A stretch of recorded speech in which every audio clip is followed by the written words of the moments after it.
my grandson that if I lose 10 more pounds, I'm going to be sexy grandma, and he blushed. He's been watching too much 80 for Brady. Okay, ask me a question. What's the sketchiest thing you've ever seen in person? Is a really good question to ask me because I worked at a psychiatric hospital for 10 years. And I delivered this DoorDash. It was like 12:30 at night. This happened about 2 weeks ago. I drop off some food on the doorstep. I was at the Folsom Street Fair. Have you ever heard of that? The instructions were do not knock, do not ring the doorbell. The porch light was off. It's like a kink fair in San Francisco. Okay, well, it's traumatic. Wow, all I'm thinking is how much I've been offended with this. I like to talk about dirty stuff. I thought these were. I didn't know this was a joke. After you put a ring on, like after you get married, like are you still, like, you know, after like 40 years? I never went. You don't gag on it? You know? I have. I do not have sex. I'm post-sexual. Oh. But when I was sexually active, the whole point was to reproduce and to be provided for and protected. When's the last time you made it? Making me uncomfortable. Oh, the foot guy, yeah. There is adults in this world that smear shit on the walls. And really just, like, I mean, there's a lot of naked people there. Long story short, and they love it. But just like random dudes in the corner jerking off, that was kind of gross. That's probably the grossest thing I've ever seen. And it was our job to be like, all right, well, you're done with your paintings. It's time to come over here. And, like, I had to bathe adults that were covered in shit. Did you call them schizophrenics? I called one shit Casso. It seemed weird. I don't know why. I found it at a car accident, and a dude's bottom half was still in the car and his top half was on the ground. I hope that this is documented because this doesn't even sound like it could be true. All right, that's sketchy. I was gonna go. Because I wanted to forget it, so I figured I should be honest. I was just gonna go when I watched a homeless lady shit in the street and then walk away without even taking off her pants. What made you decide to go there? I thought I was gonna have a three-way. Yeah, I thought I was gonna have a three-way, but it turned into like a six-way, and it was overwhelming. And yeah, it was not. Like she just like moved to the side, shit, and then walked away. So that's probably the sketchiest thing I've ever seen. How was it overwhelming? You hear part where I said six-way? Because most of them would just like smear it everywhere. This guy like actually took time to make like little turtles and little Enough said, dude. That's a lot of energies. Like he took his turds and actually made a little turtle one time, and I was actually kind of impressed with it. Still, at the end of the day, we give you clay, like we give you everything you could want to make that, but you choose your shit. It was overwhelming. If I had known that was going to be the case, maybe I would have been prepared for it or something. But I was expecting me and two chicks, and it was like me and four chicks and another dude. And I don't know, man. I wasn't ready. But you choose your shit. What, in your view, would have been the reasoning behind them choosing the shit over the clay? I think that it was just what he was comfortable with. He was like, if I'm going to be doing this, it's got to be authentic. It has to be from the soul. From the soul or from the soul? Both. The soul hole. So I put the food on the porch, and I'm walking off, and the guy comes out the door. There's this crazy guy looking for trouble, making trouble. Where? And earlier at the very beginning of Tonight in the Alley. And I said, "What's up?" to him. He says, "What's up?" And he was riding a bike at first, and you could just tell he was looking to start something. So I'm walking down the stairs, and the dude hits me with a staff, like a bow, like he was Donatello from the Ninja Turtles. And so I was minding my own business, and all of a sudden he just comes from out of nowhere, and he starts petting my Knocks feet. me off balance, and I'm careening off the steps, and I bust my head on a concrete wall in the yard. And you see that scar right there? It was busted wide open. Yeah. And so, I told him I came here to deliver food. Then he turns around and walks in the house. Which, if it wasn't him, it wouldn't have been so creepy. But he took my feet and just started petting them. Whenever I hit my head on that rock and he was walking up on me, like, I thought he was coming to murder me. So I'm there bleeding. I had to put my shirt on my forehead and drive to the hospital. I got stitches. And it reminded me of when I petted Bruce Springsteen's boots. Oh, hiya. How's it going? It's going okay. All right. I was at front and center at Ventura Theater. Hey, baby! And his boot was right like at the front of the stage. And I just rested my hand on it. As creepy, I know. But that's what I was thinking of when the guy was like, he was doing that to my feet. And then he kissed my shoes.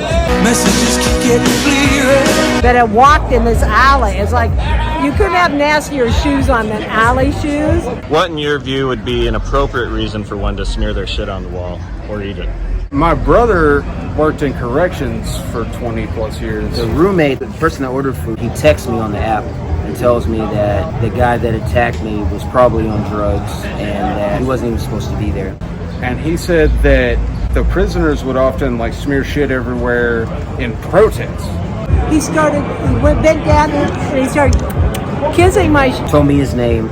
So whenever I got done with the stitches, I went back to the house. The cops were there, took the guy to jail. It's assault with a dangerous weapon, so that's a felony. The dumbass, even though he knew the cops were coming and they got him from his house, this dude still had meth in his pocket. It's like, okay, well, you're not doing nothing for me, so I'm gonna make my conditions so unsanitary that it's gonna be a problem for everybody. Here I am with this scar, you know, and my hairline was already fucked up, you know what I mean? Oh, here was one thing where he almost got mad at me. When he first started feeling my shoes, I said, those aren't Crocs. He goes, you think I'm stupid? I'm over here looking like a character out of the Harry Potter books. You know, the Negro that lived. I said, what, do you think I'm stupid? I just like kept repeating back. But then he started kissing my feet and he was scaring me. And I said, I think you're getting good antibodies. I got my kids making fun of me. Like, my 7-year-old was like, oh, did he go to jail? And I'm like, yeah. And he's like, did you get stitches? You got stitches? I was like, yeah. And he's like, oh, so I guess snitches really do get stitches. I didn't want to agitate somebody who was crazy. Damn, it's like half the people in here actually need to be in the state hospital. But the people that are in the state hospital, like, a lot of them need to be in jail. No, they weren't sexy. They were depraved. Okay, now, don't try to make it like I think that's sexy. Gotcha. Hold on. Let's go over here. They have an announcement real quick. Let's see what they're saying. Oh, okay. Nice to meet you. So, we gave you guys a chance. Now there is no people allowed in the alley. We can do sign-ups here, and then everyone has to go into Shakespeare's. Okay. If you're not in Shakespeare's listening for your name, you're going to get skipped. Okay? In Shakespeare's. Nowhere else. We're not going to come find you. If there's a couple people in the alley, whatever, listen to Cole, tip your bartenders, have fun. Let's all be good and nice to each other. Let's do a show, all right?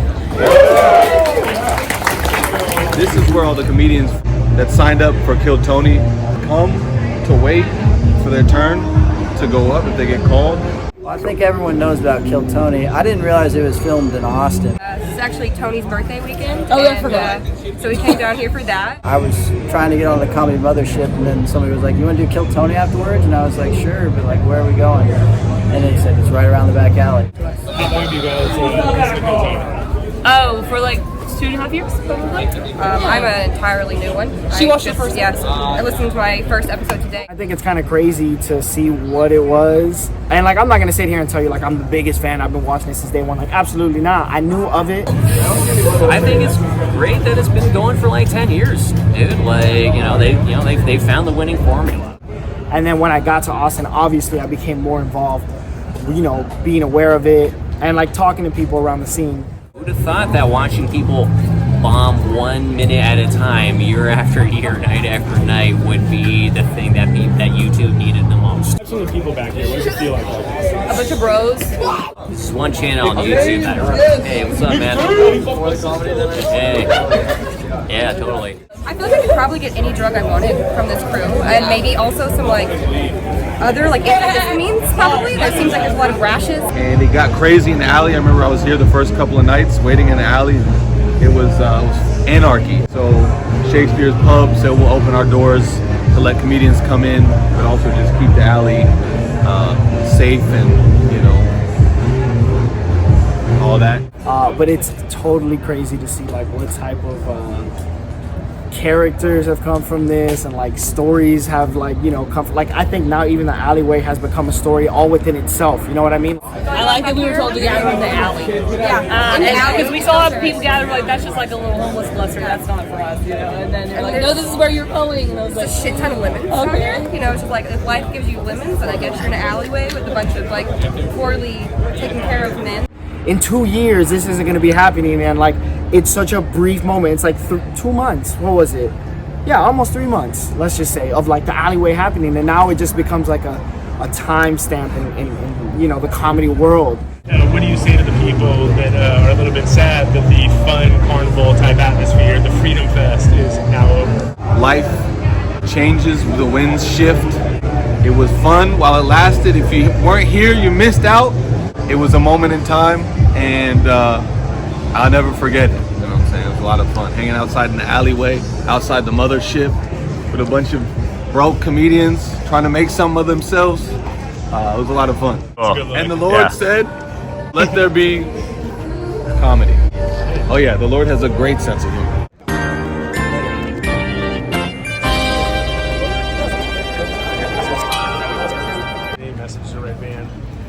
Just keep crushing it with them little sound buttons.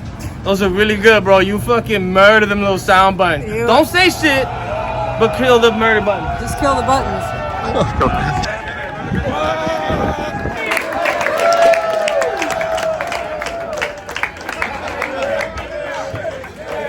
Oh shit! Thanks, guys!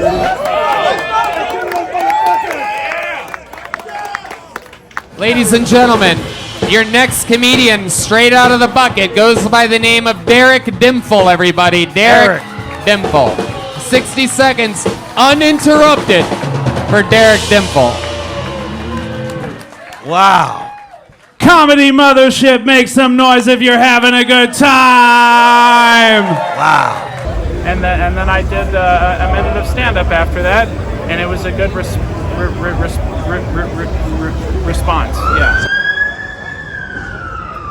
Holt came out to me with the megaphone and said it right in my face, Derek Dimple, and then everyone went, yeah!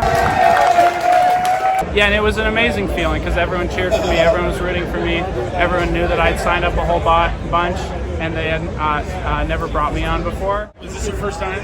Yeah, my first time being called. Yeah, I've signed up more than 60 times, between 60 and 70, I think.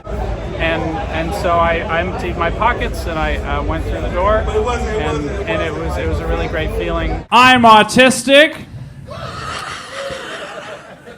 Don't get weird. I'm the one who's microdosing special needs every day.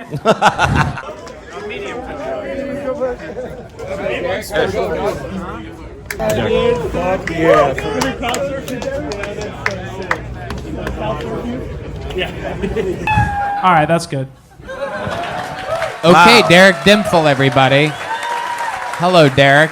Well, the interview at the beginning was really good. Then you caught up with us at Latchkey. Yes. Yeah, and we played a trivia game. Caught up with you. Yes, yes. Indeed. What the fuck? I think well, I mean, I don't want to be too self-aware about it right now. I'll think about it later because... What is your full name? Napoleon Not So Dynamite? Thank you. Thank you. And then at the end of the interview, it was not so good. Is it because you didn't say that in order? Oh, shit. Yeah. There was no... Yeah, thank you. Thank you, Aaron. Appreciate it. Who's the guest? Oh, it was Jeff Ross and David Tell. They're two of my, so I like doing roast comedy and stuff like that. Well, I'm just thinking about what happened. Yeah, totally. And we won't do too many more questions. What's yours, Gumdrop McGee? Wow. Holy shit. Hey now. Obbity. Autism versus fibromyalgia. We never thought we'd see this. They have to be like really inspirational comedians too. So what was it like to have them on stage? Well, it was unreal, and I felt like in a sense it was perfect timing because I do all this roast type stuff, and Thanks, bye. No, it's my sisters that are trans. Now let me ask you this. I have 2 of them. You have 2 trans sisters? Wow, that's like hitting the worst lottery ever. Pretty prominent, I would say, in the local roast Austin scene. Yeah. Did that come up? Did they or like? No. If anything, they made much of how much of a nobody I was. Yeah, tell that to my dad. He paid for it. This teddy bear has teeth. Seems like your dad's kind of into it. Well, can I come back and answer questions Yeah, later? for sure. Hey, thank you for your time. Yeah. Congratulations, Hey, thanks, brother. dude. Hey, great to meet you. I'm Tony. Thank you. Derek, that was the biggest cheer anybody going on has ever got. That was sick. Yeah, that was awesome. Everybody was really happy for you. Yeah, congrats, dude. That's okay. Can't wait to see it. Thank you. Yeah, buddy.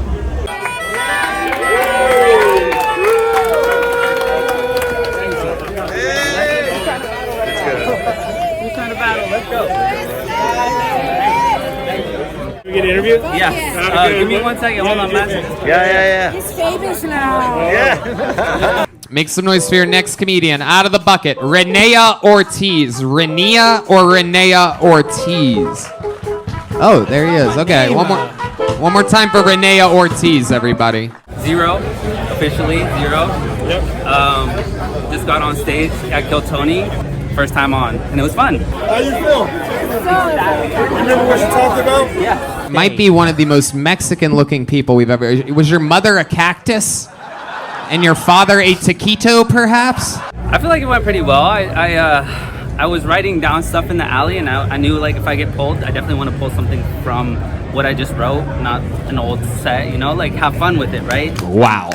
That was amazing. Renea Ortiz, cool. you have to be one of the funniest Mexican gerbils we've ever had on the show before. I've never been to an immigration hearing before, Tony. Yeah. This is really cool. I think the interview was the better part.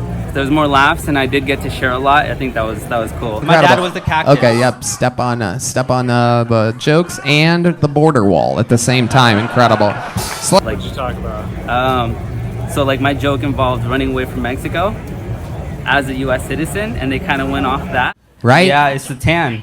Ever since I moved out here 2 weeks ago. Oh, really? So I was looking like you 2 weeks ago. You were? Yeah. A guy with insurance? Yeah. Now. I knew, like, if they asked me what's something that you want to tell us, something that's weird about you, right? This is something that's gonna get them like interested, because it's something that whenever I tell somebody that experience, they're interested. He had to fucking do some like spy shit. He colored his hair, so now he looks like a Nordic tourist. Oi! I've been here before, yeah? They let this young Viking across, of course. I can't repeat them because those are the greats. It would be an insult to them. I'm not gonna present it how they present it, you know? But so you said, I'm a citizen, and is it just Kamala Harris? Like, you're good, come on in. This guy. If you can say you're a citizen, that's all we need. If you could go and do one little piece of it over again, what would you like? None of it. I was purely present for it, and I regret nothing. It was fun. Like, you'll see. I just had fun the whole time laughing next to them, which is something, like I said, when you're watching that episode, that's not the experience you get. There's no camera facing the crowd, you know? I think that's like a thing that's like right now it's for the few people and the people who have done it, you know what it looks like. Logan got pulled? Logan just got pulled. No. Let's go. Who's Logan? Who's Logan? Logan, Hey, homie. he doesn't have feet. What? Yeah, we lost him in a train. The guy that I faced at the roast battle is Logan Farr, who just got pulled on Kill Tony. He is an amazing character. He's missing 2 legs, but don't let that fool you. He could stand on them. You know what I'm saying? Kinda. Yeah, well, with a little help. But yeah, we had an amazing battle. He's a great guy. He's living in a van in Sacramento, but whatever. We're gonna slash his tires afterwards. And then I'm gonna take his shoes. Just have him putt around, Ladies and gentlemen, here's the Kill Tony debut of Logan Farr, everyone. Logan Farr. Logan. 60 seconds uninterrupted to Logan Farr. My name is Logan Farr, and I just got to go up on Kill Tony. I had a great time. I mean, I'm still, the fucking adrenaline's going, so it's kind of all over the place. Those guys are amazing. The room was killer. The show was killer. Nice one. Logan. Ladies and gentlemen, the Kill Tony debut of Logan Farr. Absolutely incredible, my friend. Tony fucking always a great roaster. Give him a hand. Logan.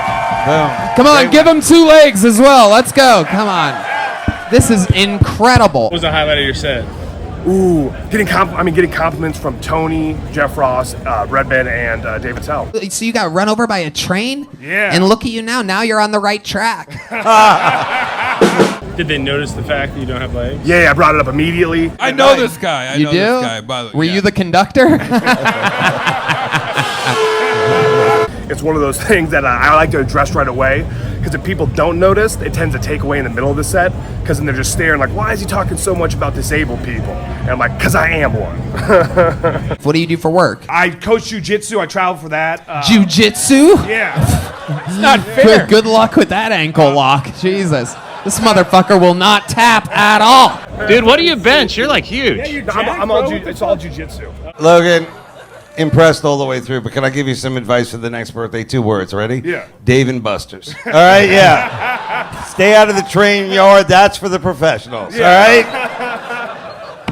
Little hobo wisdom. So how's the interview? So much fun. Great time, lots of laughs. I got to tell my story, why I do comedy. It was the best. Honestly, I honestly don't think it could have gone better for me. How do you stay up? How do you keep your attitude so good? For me, it was one of those things where it's like too many people focus on the past and they like hold on to shit. I'm like, I'm gonna make people laugh. Like Nice. that's it. Right. Yeah. And Love it. And if they don't, whip off one of your fucking legs and beat them to death. I got a bunch of shit which I'm excited about. Got the blaster in the Notebook. David Tell gave me a guest spot. Brian Redman gave me a spot in the Secret Show. So I get to fucking make the most of my time out in Austin, Texas. It's gonna be the shit. What a world. The Kill Tony debut of Tito, everybody. Tito. Here's Tito, everyone. For like private events company, and I hadn't done that in years. All right, so what just happened? I just went up on Kill Tony. I did a minute. I did my intro. Tried to shoot stuff. Okay, Tito, everybody. And you know what? I'm very happy with the outcome. It was very nerve-wracking. I don't know if I would have done the same thing. Sometimes I just went with Tito. It doesn't matter. I've already given you 4 stars, and you haven't driven me anywhere. You know, dude, you've been doing this. Chicago's not an easy town for comedy, and you get on there, you go on in Chicago. Yeah. Good, buddy. That is fucking awesome. Thank you, sir. But to be fair, this has been a wild ride in Austin. Now, Jeff, what do you think? I saw him do roast battle. He killed it, and you killed it tonight. I thought Thank you were you, great. sir. Not easy to do a minute right off the fucking dome like. I was. Thank you, sir. Thank you, sir. Yeah. I'm a little. You, Jeff. But that's the whole thing, timing. Like I'm in the middle of a fucking compliment. You're trying to get a bump. See, Dave knows to wait. They made me pop and lock in front of the entire audience. Here he is. He's gonna do something now. Giving us a little. Oh shit. Whoa. Oh shit. And I don't do that shit. Oh shit. Holy shit. They made you pop and lock? Yeah, so he asked me like if I did anything interesting and blah blah blah. So I told him that I used to dance for a company at like bar mitzvahs and corporations and all these events. So they made me pop and lock in front of everybody, and I'm like, I haven't done this shit since I was like 20 years old, bro. I'm almost 40. You know, the only thing pop and locking are my joints, bro.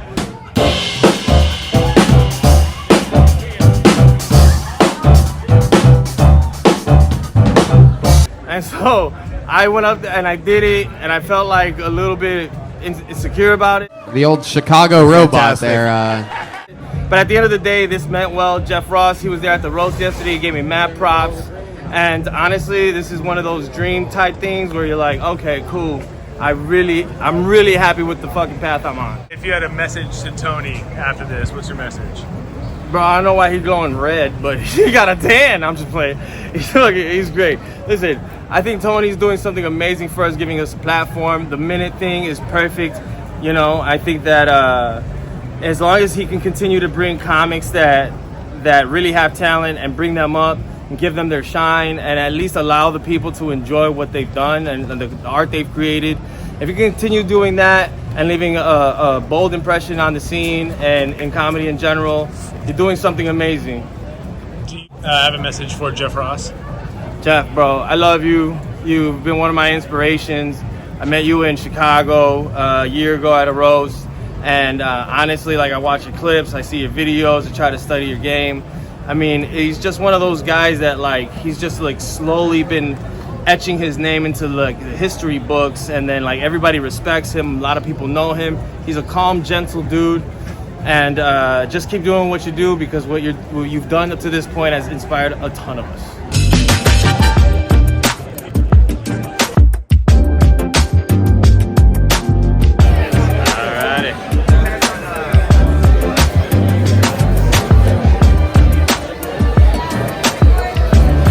What does it mean for Shakespeare's to have Mothership open next week? It's awesome. It's like so cool to be a part of it and be like, the energy in there is like so like high, and there's so much optimism, and just like a party with a bunch of comedians. You know, that's awesome. Granted, they don't spend that much money. Comedians aren't the richest bunch of folks, but it's a lot of fun.